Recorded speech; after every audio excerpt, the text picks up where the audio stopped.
دیو رہنما ہمارے علماء، ہو کبھی درپیش جو کوئی مسئلہ، پوچھ لیں حاضر ہوں ہم ان کی بارگاہ۔ الحمدللہ رب العالمین والصلاة والسلام علی خاتم النبیین، اما بعد فاعوذ باللہ من الشیطان الرجیم، بسم اللہ الرحمن الرحیم۔ الصلاة والسلام علیکہ یا رسول اللہ وعلی آلک و اصحابک یا حبیب اللہ، الصلاة والسلام علیکہ یا نبی اللہ وعلی آلک و اصحابک یا نور اللہ۔ مدنی چینل کے ناظرین، پروگرام دارالافتاء اہل سنت میں آپ کو خوش آمدید کہتے ہیں۔ اللہ رب العالمین ہم سب کو علم نافع عطا فرمائے اور علم دین سیکھنے، سمجھنے اور اس پر عمل پیرا ہونے کی توفیق عطا فرمائے۔ ہمارے پیارے رسول صلی اللہ علیہ وآلہ وسلم کا فرمان عظمت علی شان ہے، زینوا مجالسکم بالصلاۃ علیہ فإن صلاتکم علیہ نور لکم یوم القیامہ۔ اپنی مجلسوں کو مجھ پر درود پڑھ کر آراستہ کرو کہ تمہارا مجھ پر درود پڑھنا قیامت کے دن تمہارے لیے نور ہوگا۔ صلو علی الحبیب صلی اللہ تعالی علی محمد صلی اللہ علیہ وآلہ وسلم، صلاۃ و سلام علیک یا سیدی یا رسول اللہ۔ ناظرین کرام، دارالافتاء اہل سنت کے پروگرام میں بہت سے شرعی سوال جواب کی صورت میں علم دین سیکھنے کو ملتا ہے۔ اول تاخیر ہمارے پروگرام میں آپ شامل ہیں۔ آج کے پروگرام میں ہمارے ساتھ ہیں مفتی محمد سعید اتاری صاحب، آپ کو خوش آمدید کہتے ہیں۔ ایسے مزاج گرامی؟ الحمدللہ۔ حج کے دنوں کی اگر ہم بات کرتے ہیں اور مینا کی طرف حجاج کرام جب روانگی اختیار کرتے ہیں تو اس وقت رہ تو وہ مکے میں رہے ہوتے ہیں، کچھ عزیزیہ میں ہوتے ہیں، کچھ مکہ مکرمہ میں ہوتے ہیں، کچھ ایسے ہوتے ہیں باہر سے آ رہے ہوتے ہیں۔ تو اس حج کا احرام کیا سب کی کوئی الگ الگ جگہ ہوتی ہیں؟ کہاں سے اس کا احرام وہ شروع ہوتا ہے؟ اس حوالے سے عمومی طور پہ حج کے دنوں میں تقریباً تمام حاجی مکے میں آ جاتے ہیں۔ ٹھیک۔ تو جو حاجی مکے میں ہیں تو وہ حج کا احرام جو ہے حرم سے ہی باندھیں گے۔ افضل تو یہ ایک مسجد حرام سے باندھیں، ورنہ کم سے کم جہاں ان کا ہوٹل ہے عمومی طور پہ حدود حرم میں ہی ہوتا ہے ان کا ہوٹل، تو وہاں سے احرام باندھ کر پھر یہ مینا کی طرف آئیں، ان کے لیے افضل یہی ہے۔ البتہ کوئی جو ہے حدود حرم سے باہر سے آ رہا ہے، یعنی حل میں رہتا ہے، میقات کے اندر ہے، تو وہ احرام جو ہے وہاں سے حل سے باندھے گا، مسجد عائشہ وغیرہ جو بھی حرم سے باہر کے ایریا ہیں۔ اسی طرح کوئی میقات سے باہر رہتا ہے، وہ اگر ڈائریکٹ حج کے لیے آ رہا ہے تو وہ حج کا احرام اپنی اپنی میقات سے باندھیں گے۔ لیکن جو حاجی مکے میں یعنی مینا جانے سے پہلے مکے میں ہی موجود ہیں تو ان کے لیے لازم یہی ہے کہ وہ حرم سے ہی احرام باندھیں، وہ حرم سے باہر نہیں جا سکتے، یعنی ہل سے باندھیں گے تو پھر وہ دم والی صورت لازم آتی ہے۔ یعنی اصل یہ ہے کہ حرم سے باندھیں، اور مسنون طریقہ یہ ہے کہ مکے سے احرام باندھ کر پھر یہ مینا کی طرف روانہ ہو۔ صحیح، مکہ مکرمہ سے ہی، یعنی جی جی، یہ جہاں بھی اپنے ہوٹلوں میں بعض کا ہوٹلوں سے ہی باندھ کے نیت بھی ہوٹل میں کریں یا مینا پہنچ کے کریں، کہاں کریں؟ نیت بھی وہیں ہوٹل۔ اصل تو احرام جب باندھنے کا کہا جاتا ہے تو اس سے مراد احرام کی چادروں کے ساتھ ساتھ نیت بھی ہوتی ہے۔ ٹھیک ہے۔ تو خواتین کی تو خود مخصوص احرام نہیں ہوتا، وہ بھی نیت ہی کرتی ہیں۔ تو جب بھی کہا جاتا ہے کہ احرام باندھنا تو اس سے مراد وہی ہوتی ہے کہ نیت کر لینا، اور نیت کر لینا، اور پھر اس کے بعد اس کے سارے احکامات لازم ہو جائیں گے۔ جیسے نیت کے ساتھ تلبیہ کہنا تک، لبیک اللہم لبیک، یہ کہنا ضروری ہوتا ہے۔ تو یہ نیت مکے میں ہی کرنی ہے، مکے میں کر کے پھر مینا۔ لیکن اگر بالفرض کوئی مکے میں نیت نہیں بھی کرتا یا بھول گیا، بالفرض احرام باندھ لی، بعضوں کا جلدی اتنی ہوتی ہے نہیں زیادہ رہتا، اور ہوٹل والے کہتے ہیں بھائی جلدی جلدی پہنچے، بعضوں کا 7 کی رات کو ہی پہنچا دیتے ہیں، جانا شروع کر دیتے ہیں، تو بعضوں کا یاد نہیں رہتا جلدی جلدی میں، تو اس میں کوئی مسئلہ نہیں۔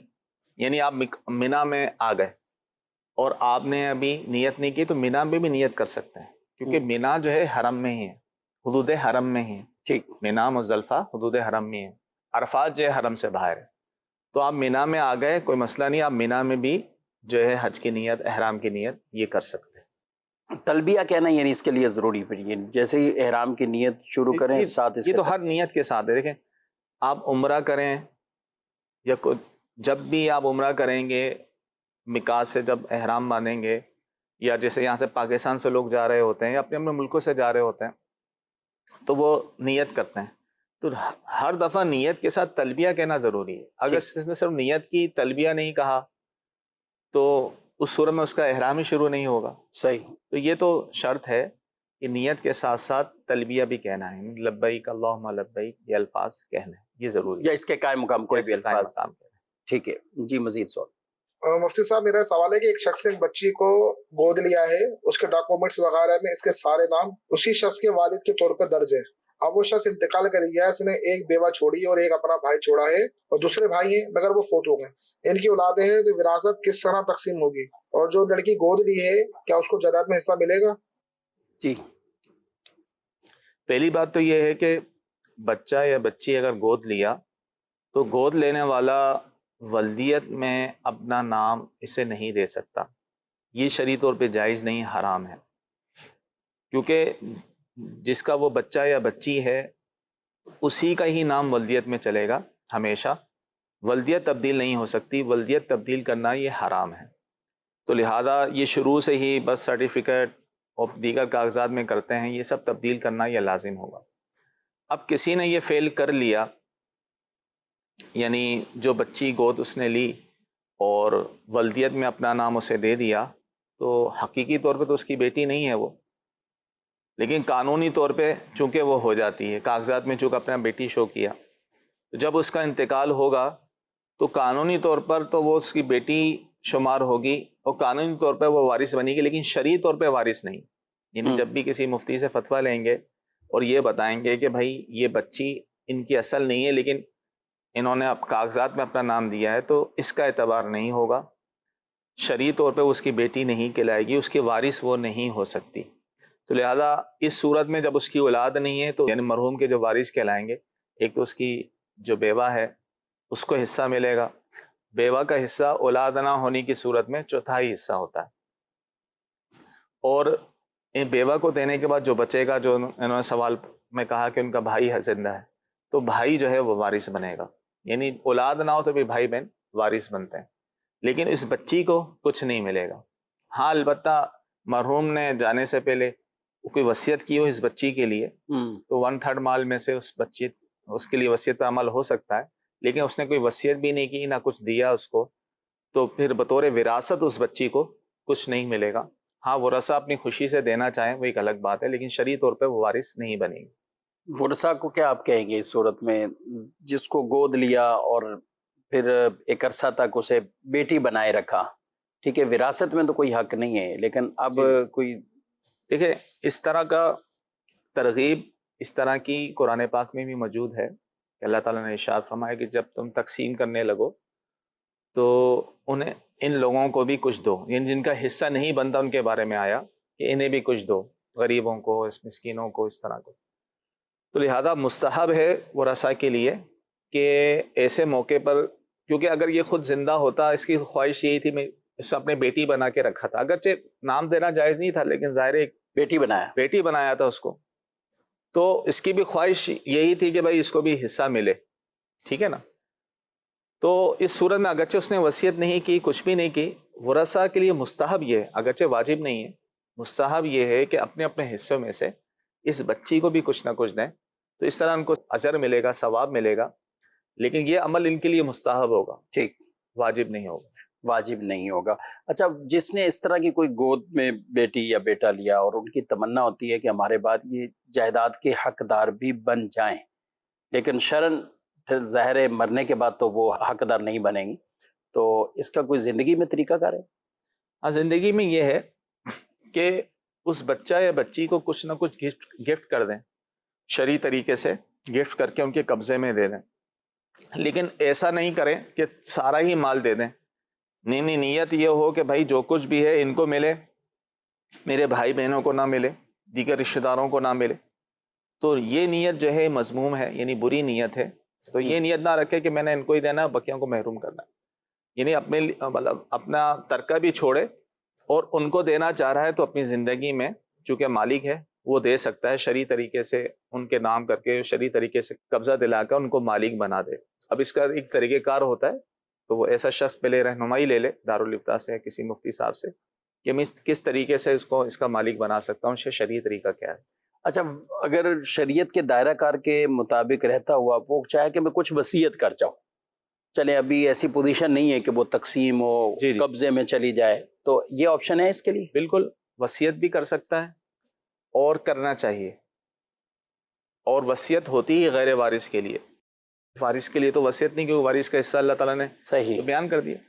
وہ بھی اپنے کل مال کی وصیت نہیں کر سکتا، اپنے 1/3 ایک تہائی مال کے اندر کی وصیت کرے مستحب ہے، اور کیونکہ 2/3 جو ہے وہ ورثہ کا حق ہوتا ہے، تو 1/3 مال میں سے اس بچہ بچی کے لیے بھی وصیت کر جائیں تو شرعی طور پہ یہ جائز ہوگا، اور ورثہ پر یہ لازم ہوگا ان کو دینا، بلکہ تقسیم سے پہلے وصیت پر عمل ہوتا ہے۔ صحیح۔ جب کسی شخص کا انتقال ہوتا ہے تو اس کے مال سے اس کی تجہیز و تکفین کی جاتی ہے، پھر باری آتی ہے اس پر جو قرض ہو اس کی ادائیگی ہوتی ہے، پھر تیسرے نمبر پہ جو مال بچتا ہے جو مرحوم نے وصیت کی ہے تو 1/3 مال میں وصیت نافذ ہوتی ہے، پھر چوتھے نمبر پہ جو مال بچتا ہے وہ پھر ورثہ میں تقسیم ہوتا ہے۔ تو جب وہ وصیت کر جائے گا شرعی طریقے سے تو پھر ان کو شرعی طور پہ حصہ ملے گا۔ ٹھیک ہے، یعنی اتنی جو وصیت جو جائز طریقے سے وصیت ہے، اور یہ شریعت مطہرہ کے احکامات بڑے واضح ہیں ناظرین کرام۔ بعض اوقات کچھ ایسے ہوتے ہیں کہ کوئی بات کر کے چلا گیا، یعنی مرنے والا کچھ چلا گیا بات کر کے، یا وہ وصیت کے زمرے میں نہیں آ رہی، اب اس کو شرعاً وصیت بعد میں کوئی مفتی صاحب بھی کہیں کہ یہ وصیت کے زمرے میں یہ چیز نہیں آتی، تو پھر لوگ بعض کا جھگڑے کی طرف جاتے ہیں، یا آپس میں افہام و تفہیم نہیں ہو رہا، صلح کوئی ایسی نہیں ہو رہی، تو پھر اس طرح کی کنڈیشنیں بھی پیدا ہو جاتی ہیں۔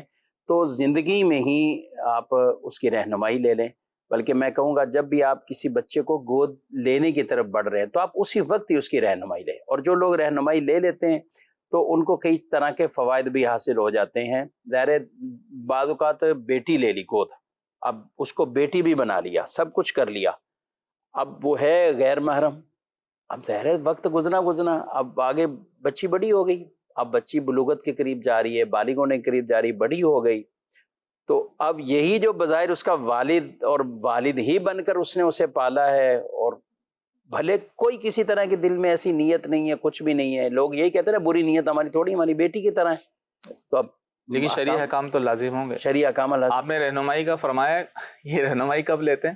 ہاں، جب بچہ یا بچی بڑے ہو جاتے ہیں، ان کی شادی کی باری آتی ہے، نکاح کرتے ہیں، تو پھر مفتی صاحب سے پوچھنے آتے ہیں نام کہ کیا نکاح ہوگا؟ نامے میں کس کا نام آئے گا؟ ہاں، یہ اصل والد کا نام آئے گا یا اس کا نام آئے گا؟ جب ان کو کہا جاتا ہے بھی اصل والد کا نام آئے گا، ہاں، کہہ رہے ہیں یہ تو ہم نے تو بس سرٹیفکیٹ، شناختی کارڈ وغیرہ بے فارم میں سب میں اپنا نام لکھا ہے، اور پھر بتایا بھی نہیں ہے، بعض اوقات سامنے والوں کو بھی اس طرح کی کوئی جی چیز ہے۔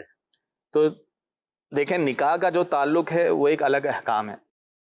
نکاح تو اصل یہ کہ پہچان ہونا ضروری ہے، لڑکا لڑکی کو پتہ ہو کس سے نکاح ہو رہا ہے، گواہ جانتے ہوں کہ ان کا نکاح ہو رہا ہے، تو اس میں تو چلو گنجائش ہے، نکاح تو ہو جائے گا، لیکن پھر بھی جو ہے ولدیت تبدیل کرنا تو جائز نہیں ہوگا، یعنی اگرچہ وہ تمام کاغذات میں اپنا نام دیے تو اس کو بھی تبدیل کرنا لازم ہوگا۔ رہنمائی یہ جب لیتے ہیں، آپ کی بات صحیح ہے، شروع سے ہی، اور عمومی طور سے جو شروع سے رہنمائی لیتے ہیں جب ان کو پوری وضاحت کی جاتی ہے نا یہ شرائط ہیں، تو اکثر پھر پیچھے ہٹ جاتے ہیں، کہہ رہے ہیں یہ تو مشکل ہے، کیونکہ ولدیت میں ہم اپنا نام نہیں دیں، یا اس کا تو ذہن بن جاتا ہے کہ ٹھیک ہے میں نہیں دوں، لیکن گھر والوں کا نہیں بنتا، بولے یہ کیسے ہوگا، تو پھر رک جاتے ہیں، یا پھر ان کو بھی پردے کے حوالے سے بتایا جاتا ہے کہ بھئی اس طریقے سے جو ہے آپ اپنا محرم بنا سکتے ہیں ان کو، تو وہ بھی ذرائع بعض اوقات نہیں ہوتے، تو اس لیے بھی پیچھے ہٹ جاتے ہیں۔ پہ رہنمائی لینی چاہیے اور اس پر عمل کرنا چاہیے۔ ٹھیک ہے، مزید کچھ ویڈیو سوالات بھی ہیں، دیکھتے ہیں ہمارے ناظرین کیا پوچھ۔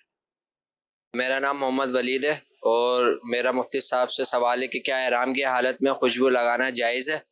اگر کسی نے بھول کر خوشبو لگا لی تو اس حوالے سے کیا حکم ہے؟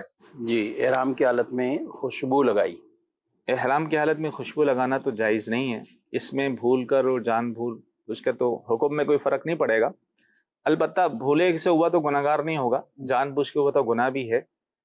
اب خوشبو لگی تو کتنی لگی اس پر دیکھا جاتا ہے، اگر خوشبو بہت زیادہ لگ چکی، دیکھنے والے بھی یہ کہیں کہ یہ بہت زیادہ خوشبو ہے، تو ایسی صورت میں اس پر دم لازم ہوگا، یعنی دم سے مراد یہ ہے کہ بکرا یا بکری حدود حرم میں ہی ذبح کرنا ہوگا، اور اگر کم خوشبو لگی ہے، قلیل ہے، تو اس صورت میں صدقہ لازم ہوگا۔ اس کے اپنے اپنے احکام ہیں، کپڑوں پہ لگی، اعضاء پہ لگی، کتنی لگی، تو اصل یہ ہے کہ زیادہ کثیر لگ گئی ہے تو اس صورت میں دم لازم ہوگا، اور اگر معمولی لگی ہے تو اس صورت میں جو ہے وہ صدقہ لازم ہوگا۔ ٹھیک ہے، یعنی اس میں یہ بھول چوک کا مسئلہ نہیں ہے؟ نہیں، اچھا، کوئی اور بھی لگا دے وہ بھی مسئلہ نہیں وہ ہے؟ بھی یعنی اس میں مثال کے طور پہ اس میں یہ بھی ہے کہ بیگ کے اندر سے کچھ چیز نکال رہا تھا، اچانک وہ عطر کی شیشی ٹوٹی ہوئی تھی، وہ ہاتھ میں اس کے عطر لگ گئی، تو پھر بھی کفارہ کے احکام اس پر لازم ہوں گے۔ وہ یعنی کب صدقہ ہے کب دم ہے؟ جی کثیر و قلیل کا ہے، جیسے فرق لیکن بیان۔ یہ جو آپ بتا رہے ہیں شیشی ٹوٹی ہوئی تھی، وہ تو میرا خیال اتنی ہوگی کہ اس پہ دم کے ہی احکامات آ جائے تو، اور یہ تو عام طور پہ لوگ وہ چھوٹے جو بیگ ہیں اسی میں یہ چیزیں رکھتے ہیں، جی خوشبو بھی اس میں زیادہ جب احرام کی نیت کر لیے تو اس سے کرنے سے پہلے ہی ان چیزوں کو احرام کی نیت سے پہلے لگا سکتے ہیں، لگا لیا، آپ اس کو سائڈ پہ ہی کر دیں، عافیت اسی میں، کہ غلطی سے بھی کہیں ہو جاتا ہے کہ لگ گئی یا اس طرح کے بھول چوک ہو گیا، تو پھر وہ جو کفارے کا حکام ہے وہ تو بہر صورت لازم ہوں گے۔ خوشبو منع کیوں ہے احرام میں؟ کیوں مطلب منع کرتے ہیں؟ اصل تو دیکھیں، ممانت تو حدیث میں اس کا حکم آیا نا کہ ان چیزوں کی ممانت ہے۔ اللہ تبارک تعالیٰ کو جو حاجی ہیں جو اللہ کی بارگاہ میں آ رہے ہیں وہ پراگندہ ہوں، اس کیفیت میں ہوں، ٹھیک ہے، ان کو کہا کہ ناخن نہ کاٹیں، بال نہ کاٹیں، جسم سے میل جدا نہ کریں، اس حالت میں اللہ کی بارگاہ میں آنا یہ پسند ہے۔ کیا بات! تو اس لیے ان چیزوں کی ممانت کی گئی ہے کہ اللہ تعالیٰ کو یہ حالت، ان کیفیت میں اس کی بارگاہ میں اس سے فریاد کرنا، اس سے مانگنا، یہ اللہ تبارک تعالیٰ کو پسند ہے۔ یہ حکمت بھی فقہاء کرام نے بیان فرمائی۔ یعنی ہم اس کو عام زندگی پر قیاس نہ کریں کہ صاف ستھرا اور آدمی سب چیزیں جو ہے نا وہ خوشبو بھی لگائے، اچھے وہ جو بھی کر لیں وہ احرام کی نیت سے پہلے کر لیں، ظاہر ہے صاف ستھرا احرام لینا اور ان تمام تر چیزوں کو، لیکن جب احرام کی حالت میں آ گئے تو اب اسی حالت کیفیت میں رہیں، اب اس میں تغیر تبدل یہ والا نہ ہو، بس وضو کرنا ہے۔ احرام کی حالت میں کسی کو نہانے کی حاجت ہے تو وہ نہائے گا، ایسا نہیں کہ غسل بھی نہیں کرے گا، پاکی ناپاکی کے یہ سب معاملات کا اسے وہ احتیاط کرنی ہے اور خیال رکھنا ہے۔ یہ سارے احکامات آپ نے عام ایکسٹرا جو چیزیں ہیں، خوشبو کا استعمال یا دیگر، تو ان چیزوں سے اپنے آپ کو بچانا ہے۔ آپ دیکھیں نا حاجی کتنے دن لگاتار، کہیں کہ 8 کی تاریخ ہے اور 8 میں تو جمع ہوتے ہیں، لیکن 7 کی شام یا 8ویں شب ہی وہاں مینا کی طرف چلے جاتے ہیں، تو 8 تاریخ، 9 تاریخ اور پھر 10 تاریخ، یعنی 3 دن لگاتار، اور 10 کو بھی ہر ایک کا احرام اتر جائے یہ ضروری نہیں ہے، قربانی کے مسائل اور دیگر یہ چیزیں بھی آتی ہیں، تو کبھی کبھی وہ بھی 11 تک پہنچ جاتے ہیں، تو اب لگاتار 2-3 دن بھی گزرا، یہ ایک کافی مشقت والا معاملہ ہوتا ہے، پھر موسم بھی گرمی کا ہو، لیکن یہ حالت ہی ایسی ہے کہ اللہ کو یہ حالت پسند ہے۔ عرفات میں بیٹھے ہوئے حاجی، پراگندہ حالت، ایک مساوات کا درس، ایک عاجزی انکساری والا وہ یہ لباس، یعنی 2 چادریں، اب 2 چادروں سے بڑھ کر مزید کون سی عاجزی والا لباس ہو سکتا ہے؟ یعنی کوئی بڑے سے بڑے جبے کبے پہننے والے ہوں، اعلیٰ سے اعلیٰ لباس پہننے والے ہوں، یا اپنے علاقائی ثقافتی لباس پہننے والے ہوں، لیکن ہر ایک جب اللہ کے حرم میں اور اللہ کے گھر کا مہمان بنتا ہے، حج عمرے کی سعادت حاصل کرتا ہے، تو پھر یہ ایک ہی ہے، یعنی ایسا ایک مساوات کا، برابری کا ایک درس ہے۔ پھر ساتھ یہ بھی ہے کہ اس سے ایک آخرت کی یاد بھی ہو، موت کی فکر، موت کی یاد بھی، کہ آج بھی بے صلہ لباس، یہ 2 چادریں میں نے پہنی ہوئی ہیں، جب موت آئے گی تو کفن بھی مجھے بے صلہ ہوا وہ پہنا دیا جائے گا، وہ بھی چادروں کی صورت میں، مرد کے لیے 3 چادریں، عورت کے لیے 5 ہیں، اور مرد کا بھی اگر قدر کفایت بات کریں تو جو میسر ہوتا ہے، تو جو میسر ہوتا ہے یعنی 3 سے کم بھی ہے تو وہ اگر وہی ہے تو پھر وہ اسی سے کفن اس کو دے دیا جائے۔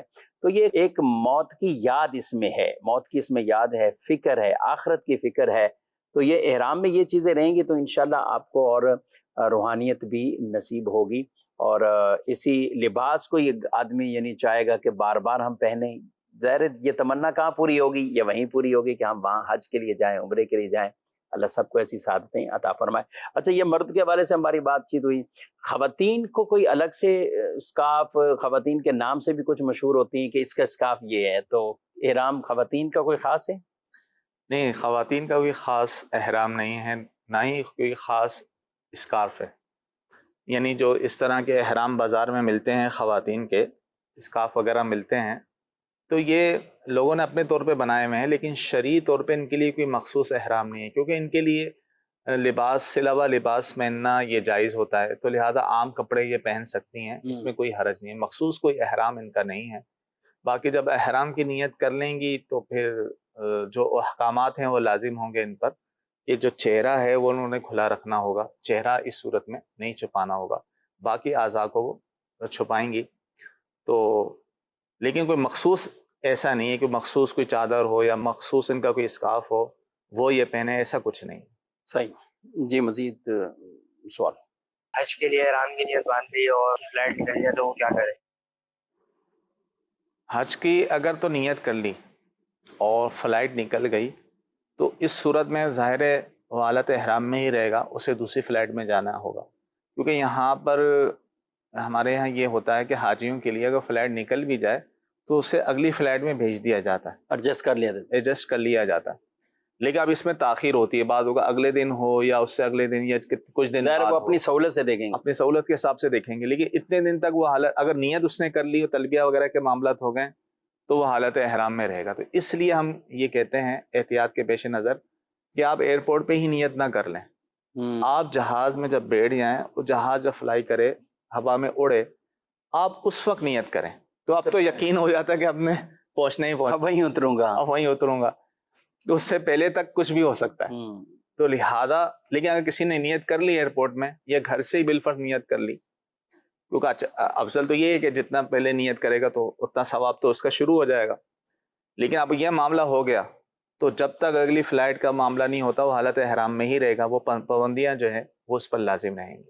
اچھا، احرام باندھنے سے جیسے انہوں نے بھی کہا باندھنا، اور ہم عام بھی لفظ یہی بولتے ہیں، لیکن وہ پہلے بھی ہم گفتگو کر چکے کہ باندھنے سے کہ وہ جب تک نیت نہیں کی گئی تو وہ احرام باندھنا نہیں کہلائے گا، یعنی وہ احرام کی حالت نہیں کہلائے گا۔ بالکل ایسا ہی ہے۔ اب گھر سے چادریں پہن لیتے ہیں کہ ایئرپورٹ جائیں پھر بیگ کھولیں پھر دوسرا یہ وہاں انتظام کرنا پڑے، تو کچھ ایسے ہوتے ہیں کہ گھر سے ہی تیار ہو کے ابھی احرام کی چادریں جب وہاں پہنی تو 2 گھنٹے پہلے ہی پہن لیں، تو ان کو بھی آپ یہ کہیں گے مشورہ یہ کہ وہ پہننے میں کوئی حرج نہیں، پہن لیں، لیکن جب سارے یہاں پہ بورڈنگ وغیرہ ہو جائے، آپ کا سامان جمع ہو جاتا ہے، ٹکٹ بورڈنگ سب کچھ ہو گیا، اب اس کے بعد بھی 1 گھنٹہ 1.5 گھنٹہ کبھی آدھا گھنٹہ تو ایک نارمل ہے، یعنی اس سے زیادہ ہی ٹائم ہوتا ہے، اس وقت جا کے نفل پڑھ لیں، اور نفل سے بھی پھر نیت مؤخر رکھی جا سکتی ہے، جو آپ نے کہا کہ جہاز میں فلائی جب ہو احرام کے نفل پڑھ کے دیکھیں، عمومی طور پہ لوگ سمجھتے ہیں کہ 2 چادریں پہن لی ہیں پابندیاں شروع،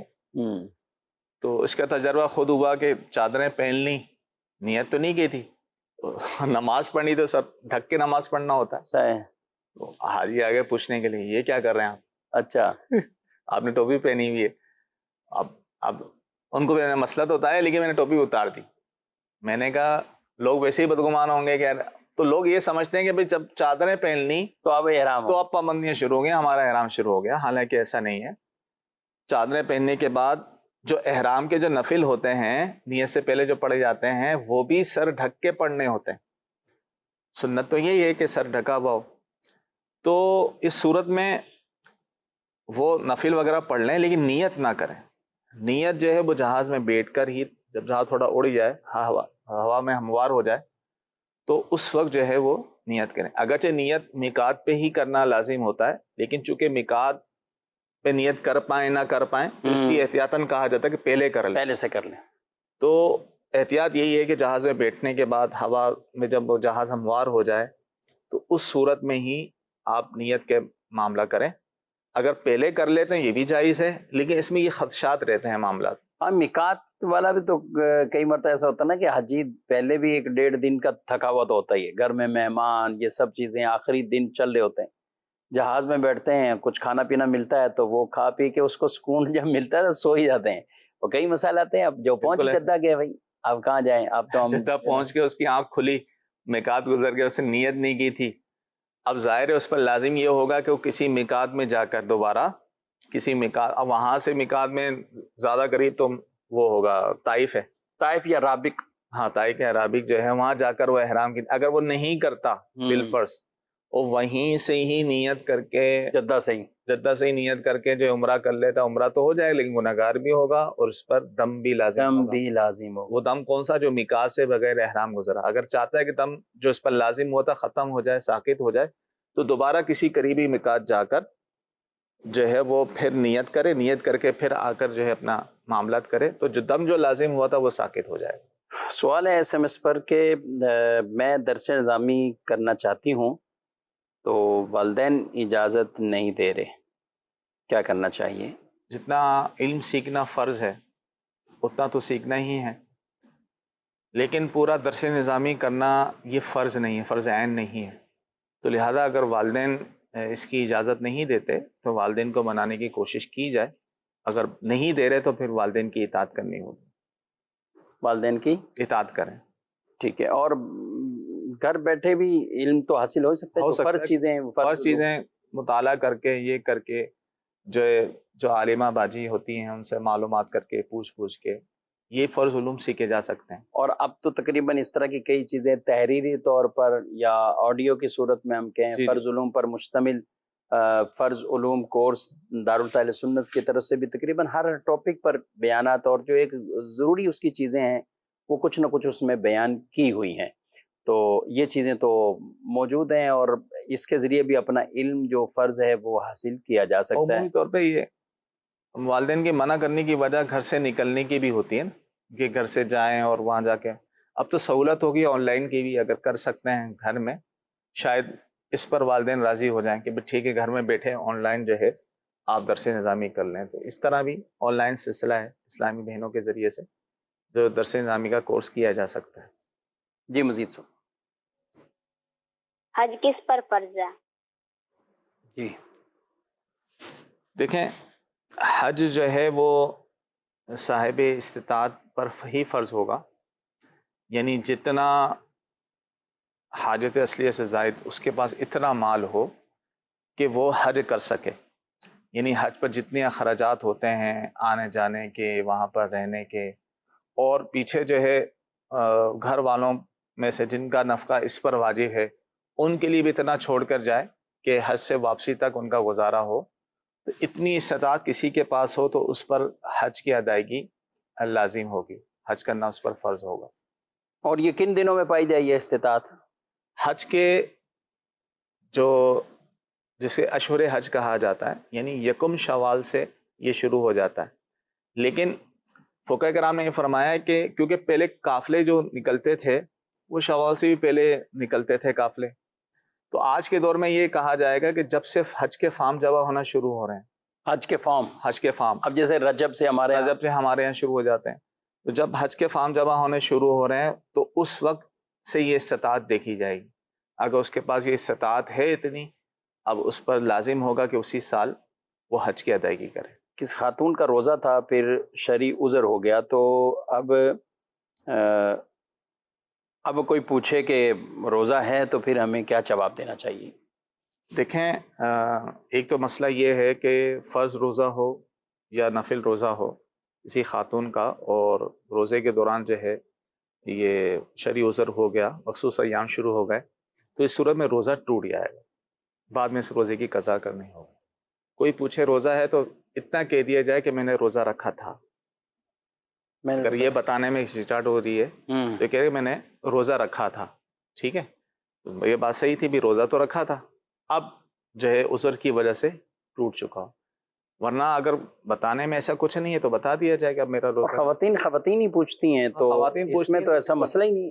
جی جی، یعنی اس میں تو ویسے بھی سوالات ایسے کرنے بھی نہیں چاہیے. اور ہاں یہ ہو سکتا ہے بچے بعد کا سوال کرتے ہیں، یہ ایک مسئلہ ہوتا ہے.